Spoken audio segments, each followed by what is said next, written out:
Thank you, Mr. President. Well, I'd like to say a few words about this report, about this checklist. But first of all, I'd like to ask you, dear colleagues, to look around. Look around you. How many of us are present in here now in this chamber? We are about to discuss the most important fundamental rights and fundamental values as the rule of law. How many of us are in here? I'd like to ask how many German delegates are present. Can you raise your hand? None. How many French delegates we have in here? One. Well done. You've got your honor. Where is the rest? If it's so important, when the rule of law in Poland is so important for you, where are you, dear Council of Europe? Where are you? Thank you very much. One. Well done. Yeah, you're representative, the whole nation. Where are you? I'm trying to ask you, where are you? It's all about paper. It's all about paper. You should be here and discuss it. The most percentage-wise present are Polish delegates. Raise your hands, please. Polish delegates, look, percentage-wise, we are here because we are open for the debate. We are open for the dialogue, not for the PR and the politician attacks from Germany. And the rule of law in Germany, I'd like to ask about your judiciary. Who is the one who appointing the judges? Is it your Minister of Justice? Of course it is. I'd like to ask you about the judiciary in France, where the suburbs of Paris are in flames now. And this is the rule of law. This is the values we are fighting for. You are caring about Poland, where the democratic government was elected and promised the reforms, not looking at yourself in your mirror. So look at yourself, look that we are here and we are open for the discussion. We want to be the partners, but do not treat us as a children. Do not treat us as the one who can be told you will not get your pocket money because you didn't clean up your room. So we are open for the discussion. We want to be the partners, but we are not the small children. So before you're going to judge us, before you're going to point us with your finger, look up in the mirror and then ask yourself, how is the judiciary looks like and how is your system looks like? What about Dutch? What about Mr. Timmermans and Holland? Is there a tribunal court? Doesn't exist. It doesn't exist. They don't need tribunal court, but they are pointing Poland for the constitutional violation, as they say. So again, look at the mirror and answer yourself. Maybe you need your reforms. And again, we are equal. You see, we are equal in European Union. We are equal in this chamber, in the Council of Europe. And we as a Pole, as a proud Polish nation, we are open for the discussion. That's why we are here. We are present. We want to be the part of the European Union. We want to be the part of Council of Europe as a partners. Treat us as a partners. Thank you. Dominik Tarczynski of the Law and Justice Party. Dominik Tarczynski, thank you for being with us and thank you for agreeing to speak on behalf of your party in this debate, which having me. Clearly is very controversial. Aren't you risking sort of sending abortion underground? It's not controversial at all. Tell us why. Well, first of all, I'd like to stress a very important thing. I'll tell you why. First of all, this protest is the first protest in the history of political affairs in the world when opposition is protesting against opposition. These women who are on the streets tonight in Poland, they are not protesting against our government.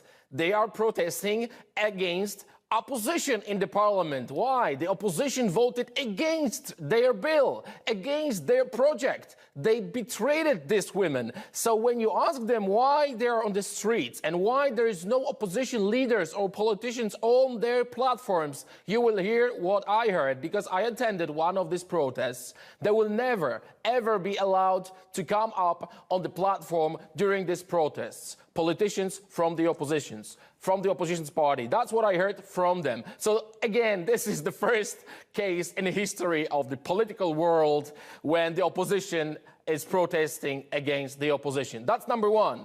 Number two, very important keywords. Majority of Polish society is Catholic. Majority. Majority, which means democracy. That's a very important word. So majority was elected and majority is making decisions. Let's speak to Dominik Trzynski, an MP for the ruling Law and Justice Party in Poland, also a member of the government's European Affairs Committee. Dominik, thank you so much for joining us. You've heard there the EU Migration Commissioner speaking about an agreement. Why is Poland honouring that agreement? Well, basically because people who voted for us, they said no. The previous government had this agreement, and now Polish people said no. We don't want to have this threat in Poland. We are not saying yes, and we have to respect them. We have to remember that this agreement was signed by the previous government, and now the situation in Poland is completely changed. We have to listen to our people. Except if you look at it from the other side, this agreement was made by Poland, not by internal Polish politics. You can see how that is being seen from outside. People will say, well, look, we don't care about bickering inside Polish politics. The country has agreed to take its fair share of asylum seekers, and that's not happening. So Poland is breaking an agreement. It's not about internal politics. It's about the situation in Poland, in Europe, in the world. How many terror attacks you had in London? How many? So you're talking about something. Seekers? Yeah, but you're talking about something different now. So first you were saying that this was made by a previous government. Now you're saying it has something to do with terrorism in Europe. So which is it? And why haven't you gone back to the EU to say, listen, we're looking at a bigger picture now and we want to review that agreement? Why hasn't that happened? This is what we said. And we said we're not trying to say we're not going to help. We are spending 4 times more for refugees in Syria, for the people in Syria, as our previous government. We're spending over £10 million to help them people. And I went to Lebanon 3 times. I spoke to the people. They don't want to come here. They want to stay there. They need their help there. And you see, sometimes I've got a feeling that we are discussing. When you say you've been to Lebanon speaking to Syrian refugees, I mean, I don't know how many Syrian refugees you've spoken to, but we're talking millions, Dominik, right. and you know that. So when you say that people don't want to come to Europe, I'll have to question that, because you've seen thousands upon thousands upon thousands of people making a very dangerous trip on the Mediterranean, and then your country has agreed to open its doors, and now they're closing it. That's right, because that's what our people said to us. When we had a campaign, we listened, we asked people, well, what are your expectations? It was very clear. We don't want this threat, even if we're going to receive a 10,000 or 20. Sorry, are you saying that refugees are a threat to Poland? Is that what you're saying? And how many of bomber attacks in Paris were refugees? How many of those were How many of those were Syrian refugees? How many of those were Syrian refugees? 3 out of 5. Right. And even they had the documents on them. Those who blow themselves up.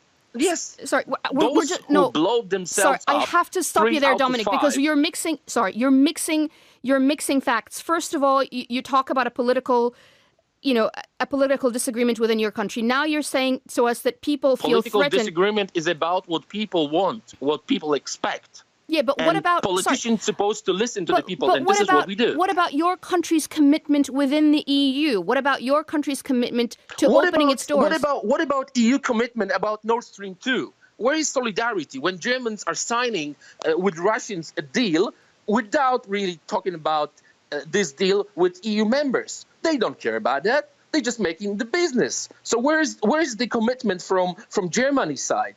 The Germany started this madness with refugees, and I'm a lawyer. They are not refugees, they are immigrants. There's a legal difference between refugee and immigrant. Refugee is the person who flee to the first safe country, not flying throughout the globe looking for the social and better life. So we are not talking about refugees. Sorry, we're talking about I'm sorry. I mean, we're talking about people who are fleeing war. Are you saying that they're not allowed to seek refuge in somewhere where they feel safe, where they can have a better fight, where they can have a better life? They are allowed to seek for help and for asylum. But if they are coming without documents or with 5 passports on them with the same picture and the same name, it's a bit strange. If refugee is looking for the... But isn't this about... I'm trying to finish my sentence, if you don't mind. I know, but what I'm also trying to get from you is where does that leave the process of getting those refugees in an organized manner? This has been a problem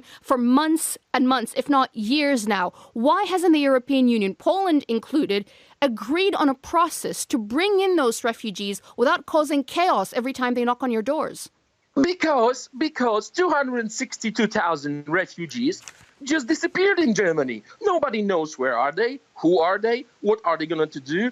262,000 people just vanished. Nobody knows where are they. And this madness has to be stopped. Do you understand why the EU is concerned? Well, basically because they cannot kiss us in our forehead like Mr. Juncker used to kiss Donald Tusk. They cannot clap us on the shoulder and say, you're good.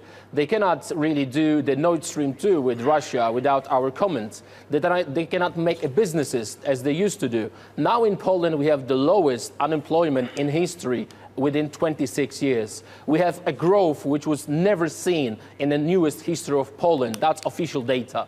So it's all about politics. It's all about doing the business in Poland, being drilled in a way. Poland was just a land of business for many European influences, politicians as well. And it's not the way we want to have a Poland. We want to have a strong, proud Poland. These are not empty words. We want to be a partners. We are very open for the discussion. We want to be within the European Union. We don't want to leave the European Union.